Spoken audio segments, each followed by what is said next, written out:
Mr. Bright Appiah, what will you say after having had the benefit of this documentary? From where I sit, it looks like an organization with a good heart that's been doing a lot of good work. We have celebrated them over the years, but it's a human institution, and they have a little difficulty in admitting that something went wrong. Yes, something. I think that something went wrong somewhere. Looking at the documentary and some of the additions that the lady made in respect to their mode of operations. And when I was watching the documentary, there are three things that came to mind. The first is that whether or not they followed the due process in the work that they did, and whether also they observed that professional standard. Because once you are registered in that sector, then it's expected that your conduct would also be in such a way that will protect the right of children and even the adult. And also whether the best interest of the child was also observed in the process. So for me, if you're able to answer these three questions in terms of how they conduct themselves, then probably we may attribute some of these things to administrative error, and then also making sure that it do not happen again. But listening to the lady and then also Fred, I see issues of process that sometimes we take for granted, because for you to do a rescue, the Children's Act is clear on what you need to do and the processes that you have to engage to do that.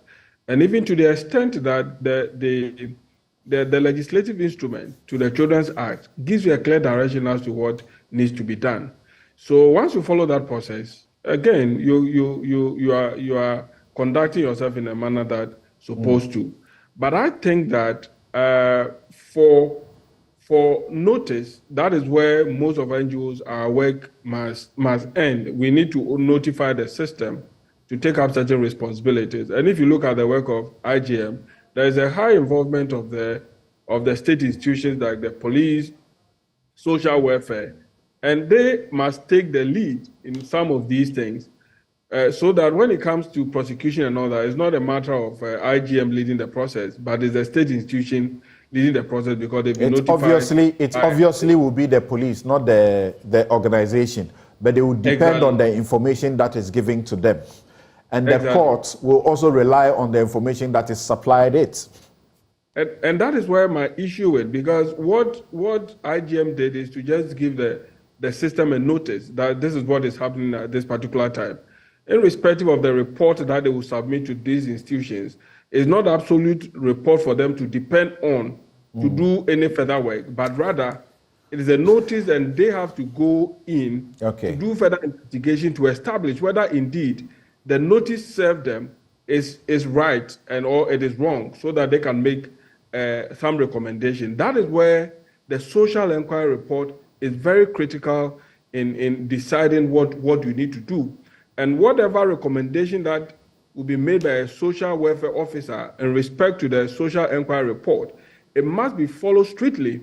But in most cases, most of the social inquiry report comes after a lot of things has happened to the family. There's a raid, there's all kinds of things. The police has also, you know how the police does their work and all that. So sometimes there's some kind of breach of that process. And for me, we should also look at the work of the police, the work of social welfare in determining the outcome. Because if the documentary is on IGM and they have also engaged all these processes to get certain things done, then we also have to question how the processes were done by these administrative bodies to get these people into jail and all that, and whether or not the interests of children were served. Okay. And I was a bit alarmed that the social welfare officer wrote a social inquiry report, made a recommendation, and we are still not getting answers to whether or not they respected the position of the social welfare inquiry report to be able to do their work. And we will need answers to that. And for the other thing has to do with the professional conduct. As organization, what are the processes that you have to engage, to be able to do those rescue, whether or not there's a standard or a policy procedures. So from where you sit, what should be happening from here? Yeah, where I sit, I think that one, we need to, as organization, we need to respect the position of these institutions, especially where they have made a social inquiry report and made a recommendation that we should follow. Again, we must always, at all material time, observe the best interests of children in matters of this nature to see where the child will be, would better serve the child rather than where we keep them and all that. So basically, these are things that for me... And should this matter end here, after the expose, so to speak, and we also discuss it, that's it, end of the story? Not at all, not at all. There's a lot of things that are in the documentary that, as she said, it must be a learning curve for us. Some of them we think that there's a breach of process, which we have to also follow up. So who do you think should be doing what? Who do you think should be doing what? The state or who? Something, that's where the problem is, because now, even some of the things done by the police, at the point it was reversed.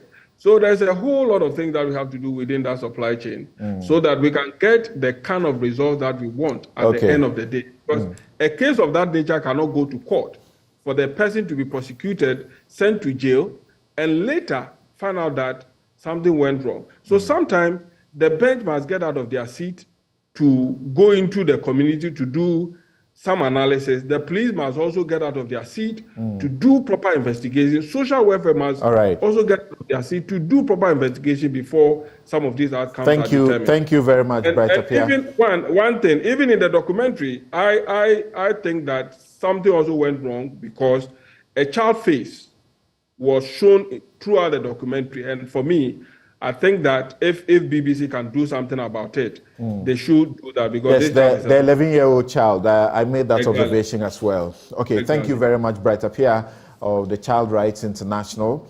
We will, I'm sorry, but we are unable to continue this discussion at this point. We'll end it here.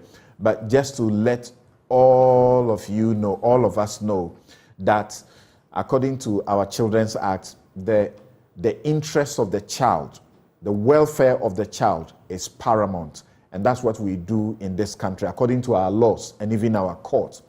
And therefore, the law requires that anyone, if you have a suspicion that a child is being abused, exploited, harmed, etc., you must report to the Department of Social Welfare. If you talk to the police, they may assist also. And so the institutions that are reported to must also do a good job.